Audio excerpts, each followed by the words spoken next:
Mtalii mmoja raia wa Uholanzi kwa jina Erwin ter Horst, ambaye ni mtaalamu wa mambo ya kawi ya sola, yani solar power kule Uholanzi, aliwasili Kenya kwenye pwani ya Kenya na akaweza kutendea mwanadada mmoja unyama kwa kumdhulumu hadharani alipoanza kumpiga, na wafanyikazi wa pale kwenye hoteli walipoingilia kati na kuita polisi. Aliyotenda kituoni kwa polisi ni mabaya zaidi. Erwin ter Horst ni raia mheshimika kule Uholanzi, lakini alipofika Kenya akageuka akatenda mambo yasiweza kuaminika.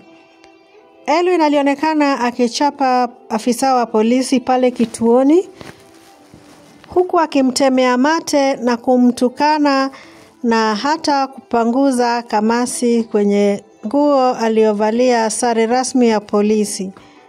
Polisi wale hawakufanya chochote wala kujaribu kumzuia, lakini kuna mmoja ambaye aliweza kuchukua video, na video hiyo ikasambaa kwenye mtandao na kuweza kunasa umakini wa Wakenya wengi. Basi jambo hili likavutia wachunguzi na hata mashirika yanayotetea haki za kibinadamu. Lakini kinachoshangaza zaidi si yale matendo ya Erwin ter Horst, bali ni uamuzi uliofanywa na serikali ya Kenya, ambayo badala ya kuchukulia raia huyo wa Uholanzi hatua kali kumfungulia mashtaka ili ya kwamba yule mwanadada na hata yule afisa wa polisi waweze kupata haki, waliamua kumrejesha kwao salama salmini. Swali ambalo limebaki vinywani mwa wengi ni je, Kenya kuna haki?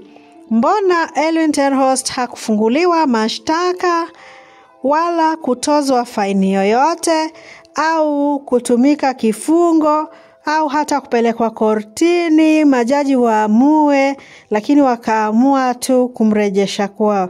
Je, hiyo ndio sheria ya kimataifa au Kenya tunaonekana kuwa na udhaifu fulani wa kutotaka kutetea raia wetu? Nataka kusikia maoni yako mtazamaji kwenye comments pale chini.